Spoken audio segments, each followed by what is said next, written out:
Film की शुरुआत में हम कुछ साल पहले की एक घटना देखते हैं जहां कुछ मजदूर एक खदान में काम करते हुए दिखाई देते हैं और काम देखने के लिए एक डॉक्टर आता है।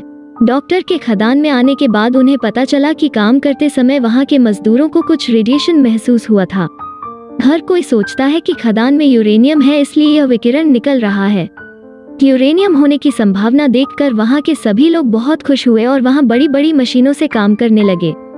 लेकिन वहां काम करने के दौरान उन्हें एक बड़ा सा छेद या गुफा मिली।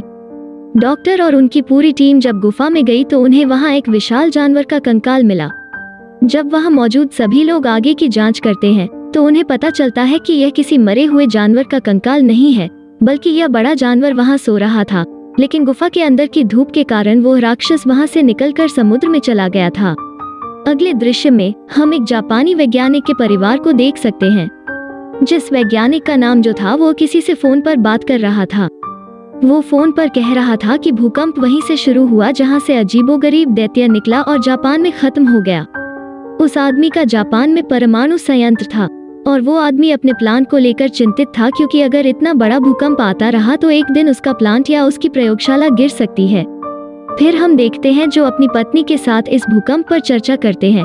वैज्ञानिक यह भी कहते हैं कि यह भूकंप कोई सामान्य भूकंप नहीं है, इसके पीछे एक बड़ा कारण है जो उसे अभी तक समझ में नहीं आया है। जो अपनी पत्नी से वैज्ञानिक के साथ उसी जगह पर काम करने का अनुरोध करता है जब तक कि वो भूकंप के रहस्य को खोज नहीं लेता। वैज्ञानिक तब अपनी पत्नी और अपने इकलौते छोटे बेटे फोर्ड के साथ बाहर जाता है। फिर हम उस वैज्ञानिक को देख सकते हैं जो न्यूक्लियर पावर प्लांट में सभी के साथ भूकंप पर चर्चा कर रहा था। वैज्ञानिक ने कहा कि इस तरह के भूकंप से बचने के लिए हमें कुछ दिनों के लिए परमाणु संयंत्र को बंद करना होगा और इसीलिए उन्होंने सभी को सभी मशीनों को बंद करने की अनुमति दी। लेकिन तभी भूकंप आया। उसकी पत्नी भी उस बिल्डिंग की अंडरग्राउंड में बाकी टीम के साथ भूकंप की जांच कर रही थी। लेकिन जब भूकंप आया तो पत्नी और उसकी टीम भागने लगी। तभी बेसमेंट में जोरदार धमाका हुआ और जहरीली गैस निकलने लगी। वैज्ञानिक अपनी पत्नी को बचाने के लिए बहुत दौड़ता है, लेकिन आखिरी समय में वो अपनी पत्नी को नहीं बचा पाता। कमरा जहरीली गैस से इतना भरा हुआ था कि उन्हें लैब बंद करना पड़ा। आखिर में उसकी पत्नी की मौत हो गई। वैज्ञानिक इस बात को एक्सेप्ट नहीं कर सका। उसे लगता है कि उसकी पत्नी की मृत्यु उसकी लापरवाही के कारण हुई और इसलिए वैज्ञानिक एकदम टूट चुका था। अपनी पत्नी की मृत्यु से ठीक पहले वो वैज्ञानिक को अपने इकलौते बेटे की देखभाल करने के लिए कहती है। तब हम देखते हैं कि भयानक रेडिएशन के कारण पूरा प्लांट नष्ट हो जाता है। अगले सीन में हम जो के इकलौते बेटे फोर्ड को अपने पापा के न्यूक्लियर पावर प्लांट को स्कूल से टूटते हुए देखते हैं। फिर हम देखते हैं 15 साल बाद फोर्ड बड़ा हुआ और अब वो एक नेवी ऑफिसर है। फोर्ड पर ट्रेनिंग पूरा करता है, लंबी टाइम के बाद घर आता है और अब उसकी एक पत्नी और एक छोटा बेटा है। फोर्ड अपनी पत्नी के साथ घर पर थे, तभी अचानक उनकी पत्नी के पास एक फोन आया और फोर्ड को पता चला कि पुलिस ने उनके पिता को गिरफ्तार कर लिया है। और फिर फोर्ड अपने परिवार को छोड़कर अपने पिता को लेने के लिए निकल पड़ता है। फोर्ड के साथ उनके पिता के संबंध बहुत अच्छे नहीं थे, क्योंकि छोटी उम्र से ही फोर्ड को लगता था कि उनकी मां की मौत के लिए उनके पिता जिम्मेदार हो सकते हैं। न चाहते हुए भी वो अपने पिता को पुलिस से छुड़ाने के लिए निकल पड़ा। अपने पिता के साथ घर आने के बाद फोर्ड ने उनसे अपनी मां की मृत्यु के बारे में बात की। फोर्ड के पिता उसे बताते हैं कि उनकी मां की मौत कोई दुर्घटना नहीं थी, बल्कि 15 साल पहले एक रेडिएशन आया था जिससे इतना बड़ा हादसा हुआ था और इतने सालों के बाद वो फिर से उस रेडिएशन को महसूस कर रहे हैं। इसके पीछे का कारण जो इतने सालों से खोज रहे हैं, और यही कारण है कि पुलिस ने उसे बार बार गिरफ्तार किया है, क्योंकि वो बार बार टूटे हुए पावर प्लांट में जाता है जहां 15 साल पहले भयानक भूकंप आया था और उसके बाद से किसी को भी उस जगह में घुसने नहीं दिया गया। वैज्ञानिक उनके बेटे को यह भी बताते हैं कि उनके दोस्त को भी उस जगह से अजीबोगरीब आवृत्तियां महसूस हुई। वो आवृत्ति कोई सामान्य बात नहीं है, वहां से किसी अप्राकृतिक चीज की आवाज सुनी जा सकती है। वैज्ञानिकों का यह भी कहना है कि उसे तब तक शांति नहीं मिलेगी जब तक वो यह साबित नहीं कर देता कि उस जगह पर कोई सामान्य दुर्घटना नहीं हुई थी और यह दुर्घटना वहां किसी खास वजह से हुई थी। और वो इसे साबित करने के लिए जितनी बार जांच करेगा उतनी बार करेगा। फिर हम वो दृश्य देखते हैं जिसमें फोर्ड अपने पिता के साथ उस बंद जगह पर पहुंचती है। वहां पहुंचने के बाद उन्होंने देखा कि इस क्षेत्र में कोई जहरीली गैस या विकिरण नहीं है जैसा कि 15 साल पहले था। तभी पुलिस फिर वहां आई और दोनों को गिरफ्तार कर ले गई। हम वही पुराने डॉक्टर को भी देख सकते हैं जहां उन दोनों को गिरफ्तार किया गया था। गिरफ्तारी के बाद वहां मौजूद सभी लोगों ने उससे पूछा कि बार बार गिरफ्तार करने के बाद भी वो इतनी बार क्यों आता रहता है। इसके जवाब में वैज्ञानिक ने अपने सारे रिसर्च एक एक करके कहना शुरू कर दिया। यह सुनने के बाद खुद डॉक्टर भी हैरान रह गए कि उन्हें इतने सारे फैक्ट्स के बारे में नहीं पता था और वो इतनी सारी चीजें कैसे जानता था। अगले सीन में हम देख सकते हैं कि उस गुप्त जगह में एक बड़ी चट्टान जैसी चीज थी जिस पर वे इतने सालों से रिसर्च कर रहे थे, लेकिन अचानक पत्थर टूटने लगा और वहां से एक विशाल आकार का प्राणी निकलता है जिसे पहली बार इस फिल्म में दिखाया गया है। यह प्राणी देखने में बहुत बड़ा और बहुत ही अजीब था, जैसा कि पृथ्वी पर कोई अन्य प्राणी नहीं है। यह जीव सभी को मारने लगता है क्योंकि इसमें बहुत शक्ति होती है। यह जीव उस न्यूक्लियर पावर प्लांट में सब कुछ नष्ट कर देता है, बहुत से लोगों को मारता है और वहां से उड़ जाता है। अगले दिन के सीन में हम देखते हैं कि कप्तान आता है और डॉक्टर को ले जाना चाहता है, लेकिन डॉक्टर अकेला नहीं जाना चाहता। वो फोर्ड और उसके पिता को अपने साथ ले जाना चाहता था। वे वहां से वैज्ञानिक को ले जा रहे थे, लेकिन वैज्ञानिक इतना घायल हो गया कि वो जीवित नहीं रह सका, उसकी डेथ हो गई। न्यूक्लियर प्लांट से निकलने के बाद हर कोई दूसरे रिसर्च सेंटर में जाता है।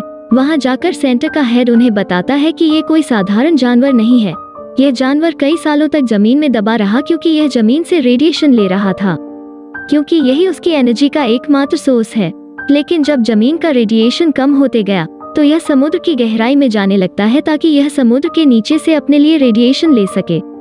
इस सीन में हमें यह भी पता चलता है कि कंपनी लंबे समय से गॉडजिला नाम की जानवर पर रिसर्च कर रही है और फिलहाल गॉडजिला इस भयानक प्राणी को मार सकता है जिसका नाम उन्होंने म्यूटो रखा। लेकिन कई सालों से वे गॉडजिला को नहीं ढूंढ पाए हैं क्योंकि वो भी समुद्र में बहुत गहराई में चला गया है। लोग इतने सालों से भूकंप के बारे में जो सोच रहे हैं वो भूकंप नहीं है, यह जापान में एक परमाणु संयंत्र में पाया जाने वाला यह भयानक प्राणी मुटो था।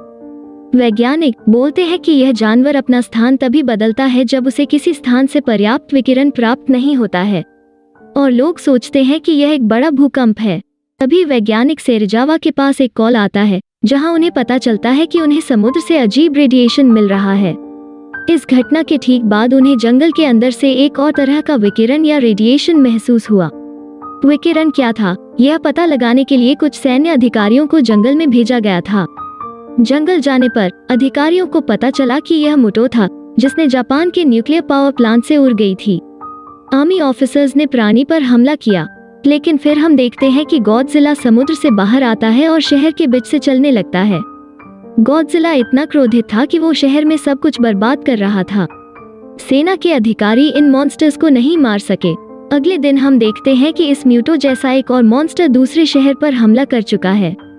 वैज्ञानिक समझते हैं कि यह एक फीमेल म्यूटो है और जो पहले पाया गया वो एक मेल म्यूटो था। अगले सीन में हम देखते हैं कि फोर्ड एक सेना अधिकारी होने के नाते इन दो विशाल प्राणियों को मारने के लिए अपनी टीम के साथ बाहर जाता है। दूसरी ओर हम आर्मी हेड को कप्तान के साथ बात करते हुए देख सकते हैं कि अगर वे इस जानवर को मारना चाहते हैं तो उन्हें परमाणु बम विस्फोट करना होगा। लेकिन कप्तान नहीं मानता क्योंकि वो कहता है कि अगर हम परमाणु बम विस्फोट करें तो यह उनके लिए बेहतर होगा। आखिर उन्हें वहां से बहुत ऊर्जा मिलती और वो दोनों और भी स्ट्रांग हो जाते, लेकिन उनके पास इतने बड़े जानवर को बड़े बम से मारने के अलावा कोई चारा नहीं था। तब हमें पता चलता है कि मुटो नाम के दो जानवर समुद्र की ओर जा रहे हैं क्योंकि वे समुद्र तल से बहुत अधिक रेडिएशन अब्सॉर्ब करना चाहते थे। तो सेना का दल परमाणु बम लेकर उस समुद्र में गया। दूसरी ओर गॉडजिला ने महसूस किया कि मुटो कहाँ जा रहा था और गॉडजिला उन्हें मारने के लिए उसके पीछे गया। फोर्ड और उनकी टीम बम ले जा रही थी, तभी मेल मुटो ने उनके जहाज पर हमला किया और अपने मुंह में परमाणु बम लेकर निकल गए। फिर दो भयानक जीव परमाणु बम लेकर चले गए और इस बार उनके लिए रेडिएशन पर मिलना मुश्किल नहीं होगा। परमाणु बम को लेकर आर्मी ऑफिसर्स की योजना पूरी तरह से बर्बाद हो गई थी, इसलिए उन्होंने फैसला किया कि केवल गॉडजिला ही सभी को बचा सकता है। साधारण लोग दोनों प्राणियों को नहीं मार सकते। अगले दृश्य में हमें दिखाया गया है कि मुटो को बहुत रेडिएशन मिल रही है और वे पूरे शहर को फाड़ रहे हैं। सारे घर तोड़े जा रहे हैं और सभी लोग मारे जा रहे हैं। लेकिन सौभाग्य से गॉडजिला वहां आता है और उन दोनों में मारपीट होने लगी। ये दोनों जानवर बहुत बड़े और भयानक थे। वे इतना लड़ रहे थे कि आधा शहर बर्बाद हो गया। गॉडजिला अकेले मेल और फीमेल मुटो से लड़ रहा था और उसके लिए गॉडजिला घायल हो गया था।